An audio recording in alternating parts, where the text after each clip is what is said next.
Dawn news میں مجاہد ولی آپ کو خوش آمدید کہتا ہے، اور اس وقت تحریک انصاف کی حکومت یعنی ہمارے عمران خان صاحب کو دو محاذوں پہ لڑنا پڑ رہا ہے، بلکہ اگر میں تیسرا محاذ بھی کہہ دوں خارجی تو اس کو بھی یہ سمجھ لیں کہ بہرحال ایران، سعودی عرب اور پھر ٹرمپ اور پھر ہاں انڈیا، یہ بھی بڑا اہم مسئلہ ہے۔ کشمیر میں آپ دیکھیں نا، آج کوئی اب 80 دن ہونے کو آ رہے ہیں کہ وہاں کرفیو جاری ہے۔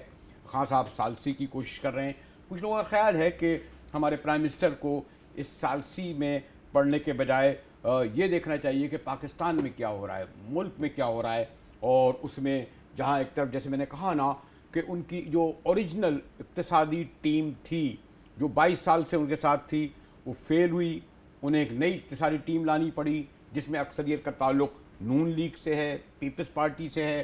انہوں نے جو تاجروں صنعت کاروں سے مذاکرات کیے، کچھ اور جو یا ایف پی آر نے اس میں شروع میں کہتے ہیں جی کچھ دھمکی آمیز لہجہ تھا، پھر اب مشاورت کا ہوا، لیکن صورتحال ابھی تک ایک پیج پر نہیں آئی ہے۔ یعنی جو عمران خان صاحب کو جس طریقے سے معیشت کو سنبھالا دینا تھا اور کس طریقے سے یہ جو بیک بون ہوتے ہیں، چیمبرز ہوں، فیڈریشن ہوں، تاجر ہوں، صنعت کار ہوں، ان کو ایک پیج پہ لانا تھا۔ اور ہاں پھر کیونکہ میرے مہمان پولیٹیکل آدمی نہیں ہیں، پاکستان کے تاجروں اور صنعت کاروں کے صدر ہیں، اس لیے ان کو اس طرف نہیں لاؤں گا، لیکن یقیناً لانگ مارچ کا بہرحال ایک اثر تو پڑے گا نا۔ ایسے ہی جیسے جب 2014 میں عمران خان صاحب نے دھرنا دیا تھا تو اس وقت جو ہے چین کے صدر یہاں آنے والے تھے، اور سپیک جیسا اہم جو ہے معاہدہ جو ہے وہ اس وقت بیچ میں تھا، تو لوگ یہ بھی کہتے ہیں کہ جناب اس وقت بھی تو آپ کے دھرنے کے سبب یہ ہوا۔ ہم کتنا ہی کہا جائے کہ یہ ٹائمنگ درست نہیں کشمیر کی یا موشی وران کی، لیکن مولانا اس بات پر ڈٹ چکے ہیں، ضدی آدمی ہیں، اور جو ان کا فیملی بیک گراؤنڈ ہے، پھر جو ان کا مسلک ہے دیوبند کا، وہ بھی ایک اس میں سختی ہے۔ پھر 12 الیکشن سے باہر ہوئے، تو اوور آل جہاں ہمارے تاجر صنعت کار ان کی قیادت اس مشکل میں تھی کہ معیشت کو کیا دیکھا جائے، برحال کہ مولانا کے مارچ سے دکانیں بند ہوں گی، اپریسٹ ہوگا، آنے جانے والا ٹریڈ پہ اثر پڑے گا۔ یہ بہت سارے سوال ہیں جو میں کروں گا اپنے فیڈریشن چیمبر آف کامرس کے صدر انجینئر دارو خان اچکزئی سے، مگر ایک بریک کے بعد۔ ہمارے ساتھ رہیے گا۔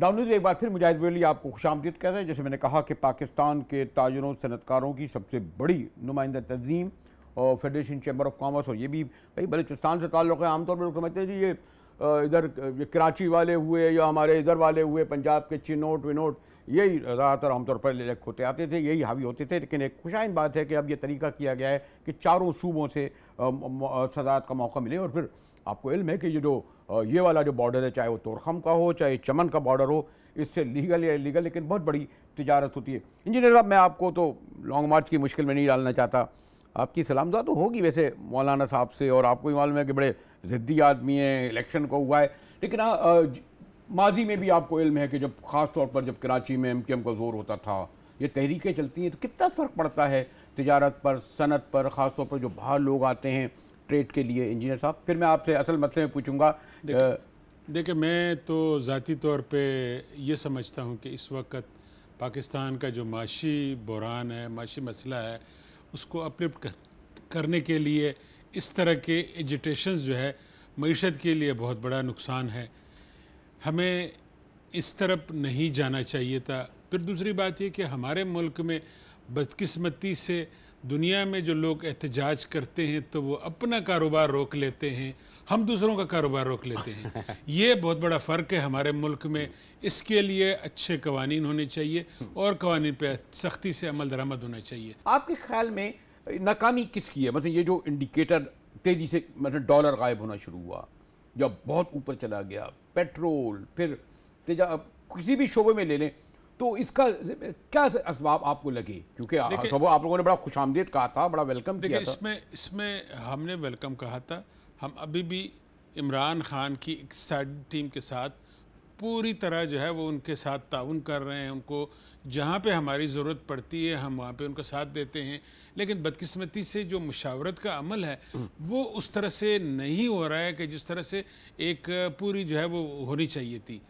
نہیں لیکن وہ تو کہتے ہیں آپ ٹیکس نہیں دیتے, آپ کہتے ہیں میں شناختی کارڈ نہیں دوں گا, آپ کہتے ہیں جی میں اپنا حساب کتاب کوئی نہیں دوں گا. آپ کا مطلب یہ کہ شاید اس میں چھوٹے تاجروں, چھوٹے صنعت کاروں, بڑے صنعت کاروں. دیکھیں مجاہد بریلوی صاحب, بات صرف اتنی سی ہے کہ خوف کی فضا جو ہے وہ ہے, اس فضا کو جو ہے وہ ہموار کرنا چاہیے, اس کو ختم کرنا چاہیے. خوف کی یہ فضا خوف کی فضا ایف بی آر نیب دونوں کی طرف سے ہے؟ نہیں, یہ اس وقت تو نیب کی طرف سے ہے. اچھا, ایف بی آر نے سوری اس وقت ایف بی آر کی طرف سے ہے. نیب نے 3 میٹنگز ہمارے ساتھ کیے ہیں. ان 3 میٹنگز میں ایک کلیئر پیغام یہ دیا ہے کہ بزنس کمیونٹی کو ٹیکس ایشوز پہ کسی قسم کا کوئی ریفرنس نہیں ہوگا, کوئی کیس نہیں ہوگا. ایسا ہوا؟ اب ہوا ایسا؟ نہیں, نیب نے وہ جو خوف تھا وہ خوف کی فضا مکمل طور پہ صاف ہوئی ہے. نیب کی طرف سے نیب نے یہ کہا ہے کہ جتنے بھی ٹیکس سے متعلق کیسز ہمارے پاس آئے ہیں ہم سارے واپس ریفر کریں گے ایف بی آر کو. یہ بڑا مسئلہ ہوا نا. اب اس سے فائدہ یہ ہوا کہ ہم 2 کی بجائے 1 کو جو ہے وہ فیس کریں گے جن کا کوئی ایشو ہے. ایف بی آر اب ایف بی آر کا کام ہے کہ وہ کیسز بنانے سے پہلے نوٹسز دیں, نوٹسز پہ جو ہے وہ کوئی ثبوت دیں, ثبوت کے بعد اس کا کیس بنائیں. خوف کی فضا یہ ہے کہ جی سب چور ہیں, کوئی چور سامنے نہیں آ رہا ہے. یہ ایک ایسی جو ہے وہ ہے کہ اس میں نہیں, ایک اور بھی تو کوئی ایشو, ایک تو ایف بی آر کا ہے, پھر شرح سود کا جو مسئلہ تھا جو اسٹیٹ بینک سے جو تھا, یعنی جو آپ دیکھیں بات یہ ہے بریلوی صاحب, یہ تو ایز آف ڈوئنگ بزنس ہے. اس سے جو ہے وہ ہماری معیشت کو بڑا نقصان ہو رہا ہے. جب آپ کا جو ہے وہ شرح سود جو ہے وہ 13% تک پہنچے تو وہ جو ہے وہ بہت بڑا ایک 12.25 13.25 یہ بہت بڑا جو ہے وہ ایک وہ ہے. اس پہ جو ہے وہ آپ کو جو ہے وہ جو بزنس مین نہیں کم از کم سنگل ڈیجٹ ہونا چاہیے.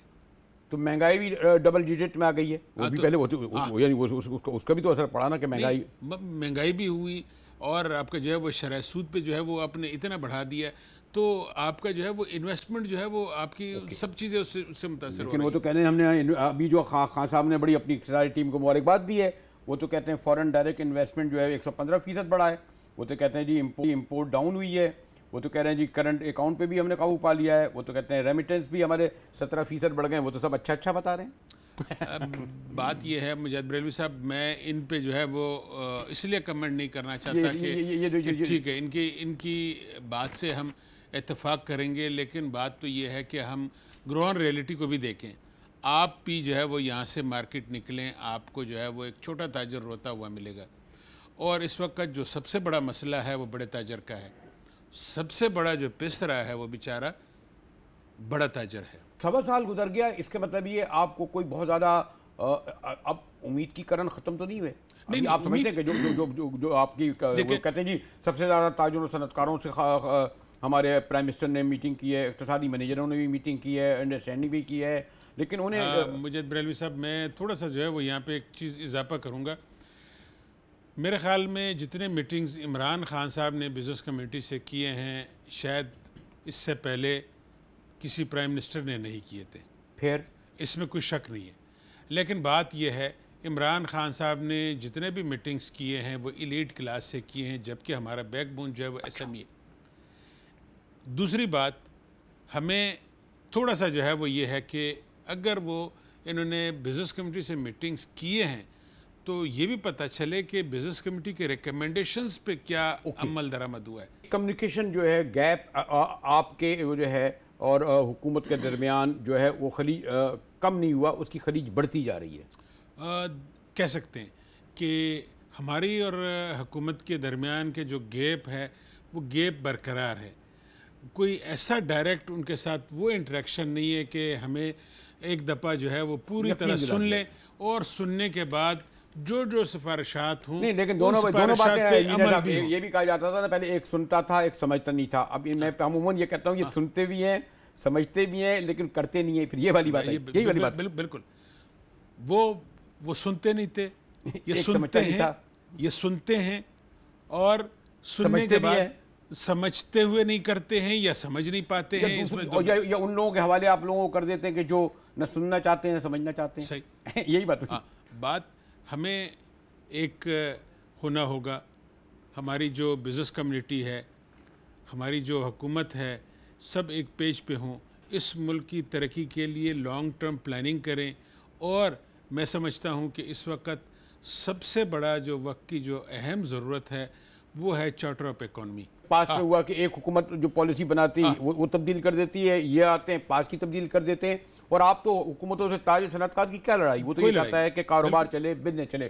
دیکھیں انجینئر صاحب نے میرے خیال میں پوری جو سم اپ ایک اچھی طرح یہ بات کر دی کہ ہمیں ہمارے ساتھ بیٹھ کر ایک چارٹر کیا جائے, اس میں اپوزیشن اور گورنمنٹ کی پارٹیاں ہوں, اس میں تمام اسٹیک ہولڈر ہوں. خلیج ہے لیکن خلیج پارٹی جا سکتی ہے.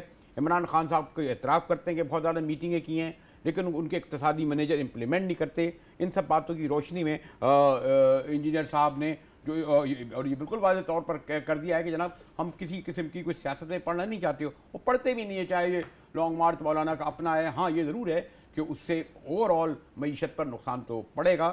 انجینئر صاحب کا ہمارے ساتھ تھے. ہم ملتے ہیں ایک وقفے کے بعد.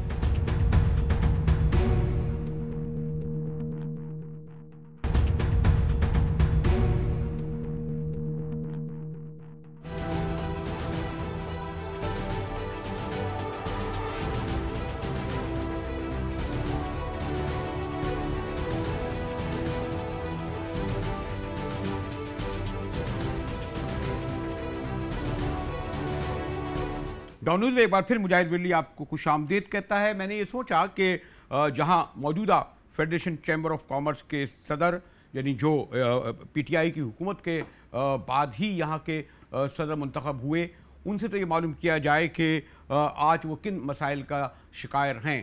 تو پھر میں نے سوچا کہ جو نواز شریف کے دور میں فیڈریشن چیمبر آف کامرس کے پریزیڈنٹ تھے, بڑے سینئر سیزنڈ صنعت کاروں اور سرمایہ داری نہیں بلکہ صنعت کاروں اور سرمایہ داروں اور تاجروں کی سیاست کو بھی بڑی گہرائی اور گہرائی سے دیکھتے ہیں. آسان بات نہیں ہوتی فیڈریشن کی صدارت. زبیر بھائی ایک طویل سفر کر کے یہاں پہنچے ہیں. زبیر صاحب ابھی جو میں تھوڑی دیر پہلے انجینئر آپ کے جو موجودہ جو پریزیڈنٹ ہیں ان سے گفتگو کر رہا تھا, میں آپ سے معلوم کروں گا کہ جب میاں نواز شریف صاحب کی گورنمنٹ تھی اور اس زمانے میں ایک بلکہ نواز شریف صاحب کی گورنمنٹ بھی دیکھی, آپ نے بے نظیر صاحبہ کی گورنمنٹ دیکھی, ان سے ملاقاتیں بھی کی, تو بڑا ایک مشہور ہوا تھا کہ جملہ کہ جناب ایک سنتا نہیں ہے دوسری سمجھتی نہیں ہے. خان صاحب کے بارے میں کہا جائے گا کہ سنتے بھی ہیں شاید سمجھتے بھی ہیں لیکن وہ مسائل دوسری طرح دیتے ہیں. لیکن آپ یہ کہیں گے کہ اس وقت جب نواز شریف صاحب تھے یا جو جس دور میں آپ نے سیاست کی تو جو حکومت سے جو آپ کے ڈائلاگ ہوتے تھے, مکالمے ہوتے تھے, مطالبے ہوتے تھے, کس حد تک آسانی سے وہ حل ہو جاتے تھے؟ یہ صورتحال آج ہی جیسی ہوتی ہے زبیر بھائی؟ اس وقت یہ تھا کہ جو بھی مسائل ہوتے تھے ہم حکومت سے بات چیت کرتے تھے اور زیادہ تر ہماری بات چیت وزیر خزانہ سے ہوتی تھی اور وہاں انہی کی سطح کے اوپر وہ مسئلے حل ہو جاتے تھے اور اس طرح سے معاملات چلتے رہے. لیکن اب موجودہ حکومت جو ہے ان کو آئے ہوئے 14 یا 15 مہینے ہو گئے ہیں اور ان کے دور میں کچھ حکومت کو بعض چیزیں ایسی ہیں جو حکومت یہ کہتی ہے کہ ان کو وراثت میں ملی ہیں. جو وراثت کی مشکلات ہیں ان کو حل کرنے میں انہیں کچھ ٹائم لگ رہا ہے, ان کے پاس چیلنجز ہیں. پھر دوسرا یہ کہ اس 14-15 مہینے کے اندر پاکستان میں کاسٹ آف ڈوئنگ بزنس جو ہے وہ بہت زیادہ اور مینوفیکچرنگ کاسٹ جو ہے مینوفیکچرنگ کاسٹ انڈسٹری کی بہت زیادہ ہو گئی. اس میں سب سے پہلی بات تو یہ تھی کہ جو روپی کو ڈالر کے اگینسٹ ڈیویلیو کیا گیا وہ ضرورت سے زیادہ تھا. اتنی زیادہ ڈیویلیوشن کرنے سے ملک کی معیشت تو کوئی فائدہ نہیں ہوا. یا تو یہ تھا کہ ہمارے پاس اتنی ایکسپورٹیبل سرپلس ہوتا کہ ہم اس کی وجہ سے بہت ایکسپورٹ کرتے اور $25 بلین کی جو ایکسپورٹ ہے وہ بڑھ کے 30 یا 35 بلین ہو جاتی. وہ بھی نہیں ہوا. اس تمام ڈیویلیوشن کے باوجود ایکسپورٹ جو ہے آج بھی $25 ارب کے آس پاس چل رہی ہے. اس کے بعد جو دوسری چیز جس نے تمام مینوفیکچرنگ کو بہت ہرٹ کیا وہ ہے انٹرسٹ ریٹ. آج سے ٹھیک 1 سال پہلے پالیسی ریٹ تقریباً 6.5% تھا جو آج بڑھ کے 13.25% ہو گیا ہے, تقریباً ڈبل ہو گیا ہے. اور اس کی وجہ سے بھی جو ہے ہماری انڈسٹریز کی نہیں تو لوگ تو یہ کہتے ہیں کہ نہیں لوگ تو یہ کہتے ہیں کہ تاجروں صنعتکاروں کا کیا ہے، اگر چیز کی قیمتیں بڑھیں گی تو وہ اور مہنگی کر دیں گے، بوجھ تو عوام پہ پڑے گا۔ مثلا اس وقت جو مہنگائی ہے وہ بھی تو ڈبل جی ڈی پہ آ گئی ہے۔ لوگ یہ کہتے ہیں جی اگر آپ نے تولیہ جو ہے 25 روپے، آپ تولیہ 25 سے 50 روپے ہی کر دیں گے، عام آدمی پہ بوجھ پڑے گا نا۔ اگر آپ ایسی بات نہیں ہے، دیکھیں عام آدمی قیمتیں بڑھا دیں گے۔ دیکھیں چیز تب مہنگی تب بک سکتی ہے جب خریدار کی جیب میں پیسہ ہو۔ اگر جس آدمی کی تنخواہ ہی 30,000 روپے ہے تو وہ تو 30,000 روپے رہی، لیکن چیزوں کی مہنگائی جو ہے وہ تقریباً 25% بڑھ گئی ہو یا 20%، تو وہ کس طرح سے خریدے گا؟ وہ نہیں خرید سکتا۔ آج جو کم آمدنی والے لوگ ہیں وہ کافی مشکلات کا شکار ہیں، اگرچہ ہم یہ تمام معاملات جو ہیں حکومت کے گوش گزار کرتے رہتے ہیں اور حکومت سے کہتے ہیں کہ دیکھیے ان چیزوں پہ قابو پایا جائے۔ میں تو ایک بات کہوں گا، جتنی تیزی سے انٹرسٹ ریٹ بڑھایا گیا تھا اتنی ہی تیزی سے اس کو نیچے لایا جائے، ہر 2 مہینے کے بعد 150 بیسس پوائنٹ کم کیے جائیں، جب تک کہ یہ انٹرسٹ ریٹ جو ہے، یہ پالیسی ریٹ جو ہے سنگل ڈیجٹ میں نہ آ جائے۔ ابھی چند دن پہلے جو ابھی ہمارے پرائم منسٹر نے ٹویٹ کیا، انہوں نے تو اپنے تمام انڈیکیٹر اچھے بتائے۔ انہوں نے کہا جی ریمیٹنس بھی جو ہے بڑھ گئی ہے، فارن انویسٹمنٹ بھی بڑھ گیا ہے، امپورٹ بھی ڈاؤن ہوئی ہے، ایکسپورٹ بھی بہتر کی ہے، کرنٹ اکاؤنٹ ڈیفیسٹ بھی درست کیا ہے۔ اور وہ تو کہتے ہیں ہمارے مبارکباد دی اپنے اقتصادی مینیجرز کو، جبکہ آپ کہتے ہیں کہ آپ کی جب میٹنگز ہوتی ہیں اقتصادی مینیجر سے تو آپ کبھی ان سے مطمئن نہیں ہوتے، نہ ان کی کارکردگی سے، نہ ان کی شخصیت سے۔ نہیں ایسی بات نہیں ہے۔ دیکھیں جہاں حکومت اچھا کام کرتی ہے تو اس کی ہم تعریف کرتے ہیں، یہ یقینی ایک اچھی بات ہے کہ امپورٹ جو ہیں وہ کم ہوئے، کرنٹ اکاؤنٹ ڈیفیسٹ کم ہوا ہے، جس کی جو ہے تعریف کرنا بالکل حقیقت میں صحیح بات ہے، اور اس میں ہم کبھی بھی جو ہے بخل نہیں اختیار کریں گے۔ لیکن اس کے ساتھ ساتھ جو دوسرے حقائق ہیں، جہاں تک بات ہے کہ ریمیٹنس بڑھ گئی، ریمیٹنس بڑھنے میں کوئی حکومت کا کوئی کردار نہیں ہے۔ ریمیٹنس تو ان پاکستانیوں کو سلام کریں جو پاکستان سے باہر رہتے ہوئے محنت کر رہے ہیں اور ملک میں پیسہ بھیجتے ہیں، وہ اس لیے بھیجتے ہیں کہ ان کی فیملیز یہاں رہتی ہیں، تو اس میں جو ہے ان اوورسیز پاکستانیوں کا بہت بڑا ہاتھ ہے۔ اور رہا باقی دو جو پہلی باتیں میں نے آپ سے کہی ہیں، اس میں حکومت کو پورا کریڈٹ جاتا ہے، اور میں سمجھتا ہوں کہ جتنا بھی امپورٹ ایکسپورٹ کا گیپ کم ہوتا جائے گا تو اس سے ہماری معیشت کے اوپر بہتر اثر پڑے گا۔ اچھا، اب نیب کا تو میں خیال خوف اور کافی ختم ہو چکا ہے نا، لیکن وہ جو کہتے ہیں، آپ لوگ کہتے ہیں یہ جو خاص طور پہ چھوٹے چارے نہ ہم شناختی کارڈ دکھائیں گے، نہ ہم یعنی ہم تو نہ ٹیکس دیں گے، جی اسپیسیفک بالکل کوئک۔ دیکھیے نیب کا معاملہ تقریباً بزنس مین کی ختم ہو گیا ہے، رہا مسئلہ چھوٹے تاجروں کا مسئلہ ابھی تک حل نہیں ہوا۔ میری ایف بی آر کے چیئرمین شبر زیدی صاحب سے ملاقات ہوئی، میرے ساتھ خالد طواب صاحب بھی تھے، اور ہم نے انہیں 1 گھنٹہ بات چیت کی، انہیں کنونس کرنے کی کوشش کی کہ وہ چھوٹے تاجروں کے ساتھ مل کے بات چیت کر کے ان کے مسائل کو حل کریں، لیکن ان کا یہ کہنا تھا کہ چھوٹے تاجر جو ہیں وہ تعاون نہیں کر رہے، اور وہ تعاون نہیں کر رہے، وہ ڈاکومنٹیشن میں آنا نہیں چاہتے، اس وجہ سے یہ چیزیں جو ہیں اپنی جگہ رکی ہوئی ہیں۔ بلکہ انہوں نے یہ کہا کہ وہ چاہتے ہیں کہ ایف پی سی سی آئی کا جو بھی ڈیلیگیشن ہے وہ ان چھوٹے تاجروں سے بات چیت کرے اور ان سے معلوم کرے کہ وہ حقیقت میں چاہتے کیا ہیں، وہ کم ٹرن اوور ٹیکس چاہتے ہیں کیا، جو بھی چیز چاہتے ہیں۔ کہتے ہیں ایف بی آر کے چیئرمین نے یہ یقین دلایا کہ وہ اس مسئلے کو بالکل حل کرنا چاہتے ہیں، وہ نہیں چاہتے کہ موجودہ جو صورتحال ہے غیر یقینی کی یہ چلتی رہے، وہ چاہتے ہیں اس کو حل ہو تاکہ چھوٹے تاجر بھی جو ہیں وہ اپنا کردار ادا کریں اور جو ان کے ذمہ جائز ٹیکس بنتا ہے اس کو وہ ادا کریں۔ ٹھیک ہے، زبیر طفیل صاحب سے گفتگو ہو رہی تھی، جو جیسے میں نے کہا کہ ہم نے فیڈریشن کے موجودہ صدر کا موقف بھی جانا اور سابقہ صدر کا بھی اس لیے موقف جانا کہ کیا فرق تھا 2017 میں جب اس وقت نواز شریف کی حکومت تھی اور آج کیا صورتحال ہے۔ یقیناً جب یہ 2 موقف آئیں تو حکومت کے ترجمان یا اقتصادی مینیجر اس بارے میں کیا کہتے ہیں، اس بارے ہی معلوم کریں گے۔ لیکن آپ کو علم ہے کہ وہ حکومت کے اقتصادی مینیجر ہوں یا ان کے پولیٹیکل جو ہیں معاون ہوں یا ان کے ایڈوائزر ہوں اور یا مشیر ہوں یا وزیر ہوں، وہ بڑی مشکل میں ہے کہ بہرحال اسلام آباد میں لانگ مارچ کے دھرنے کی جو دھمک سنائی دے رہی ہے، اس نے میں یہ نہیں کہوں گا کہ یہ حکومت کو کوئی گرا دینے کے پوزیشن میں آ گئے، لیکن ہلا ضرور رہے ہیں۔ ہمارے ساتھ رہیے گا، ملتے ہیں ایک بریک کے بعد۔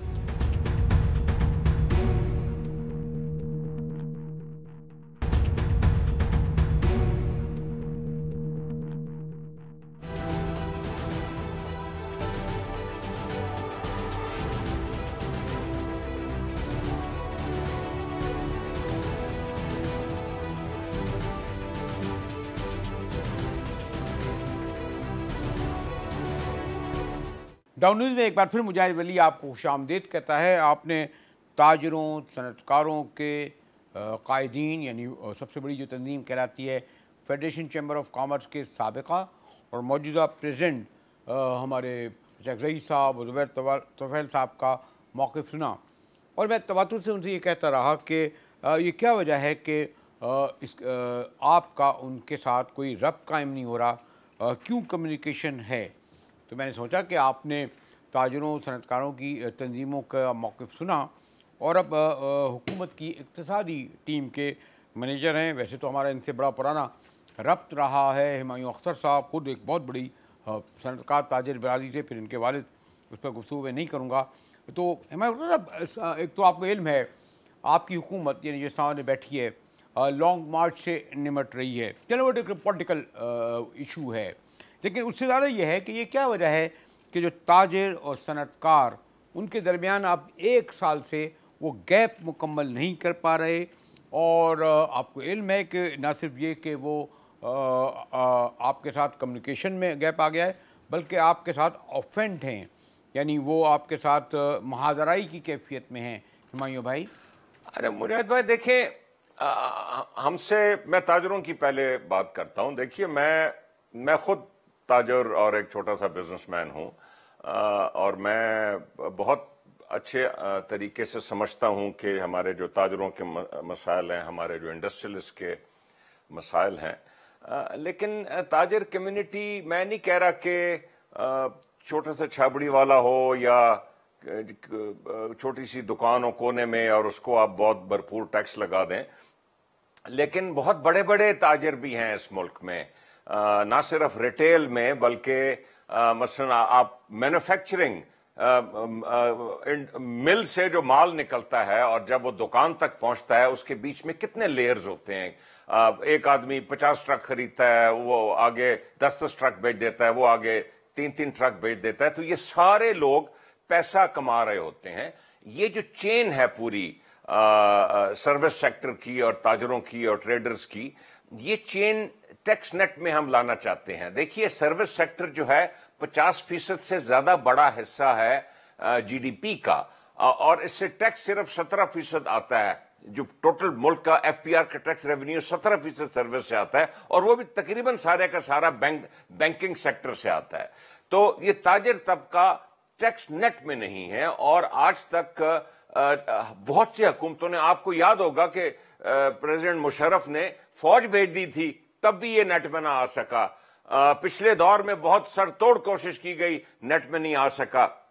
اب ہمارے دور میں کوشش کی جا رہی ہے کہ یہ طبقہ بڑے, یہ اچھے پاکستانی ہیں اور ان کو بھی کنٹریبیوٹ کرنا چاہیے پاکستان کے ٹیکس ریونیو کے لیے. ہماری صرف کوشش یہ ہے کہ کسی نہ کسی طریقے سے ہم بہت لینینٹ ٹرمز دینے کو تیار ہیں, لیکن آپ ٹیکس دینے کو تو تیار ہوں. تاجر طبقہ ٹیکس دینے کو تیار نہیں ہو رہا. جی لیکن ایک بات ہے کہ آپ جو ان پہ کہتے ہیں کہ جی ٹیکس نہیں دے رہے, تاجر شناختی کارڈ نکالنا چاہ رہے, وہ کہہ رہے ہیں جناب ہم جو بڑے صنعتکار تاجر ہیں ہمارے ساتھ پورا ریکارڈ ہے, ہم ٹیکس بھی دے رہے ہیں, ہمارے پاس شناختی کارڈ بھی ہے, لیکن سوری. جی ہمایوں صاحب. دیکھیے شناختی کارڈ کا حل نکل سکتا ہے. شناختی کارڈ دکھانا یا نہ دکھانا وہ ایک لاجسٹک چیز ہے, اس کے حل نکال سکتے ہیں.